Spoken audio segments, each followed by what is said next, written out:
लगाण वर्षा पर उत्तर प्रदेश रे 7 जिला जलबंदी 17टी जिला जलबंदी हो पड़ी। उत्तर प्रदेश रे 17टी जिलू 16टी जिले में खाली गंगा नुहे बर जमुनार जल प्रवेश करना असुविधार सम्मुखीन होती लोक मैंने नाना असुविधा सृष्टि होती।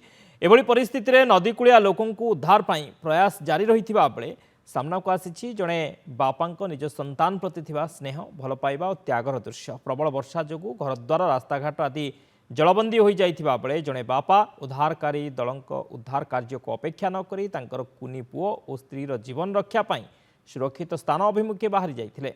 आ एही समय रे से साथी धर्मपत्नी को धरी बेके बेके पानी रे पसी वासुदेवंक परी निजर शिशुर सुरक्षा पाई दुई हाथ रे तांकु ऊपर को टेकी यात्रा जारी रखिथिले। ठीक यही समय रे उक्त परिवार निकट रे उद्धारकारी डंगा पहुंचीथिला।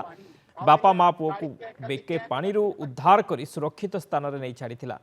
या परे सेठारे सेमानंक खाद्य पानीय रहिबार व्यवस्था मध्य करा जायथिला।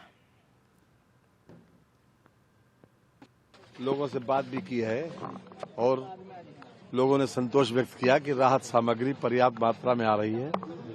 कुनिया की तरफ से हम लोग आ रहे हैं। हालात तो एक नेचुरल कैलामिटी है, एक दैवीय आपदा है, ये मैन मेड नहीं है, दैवीय आपदा है।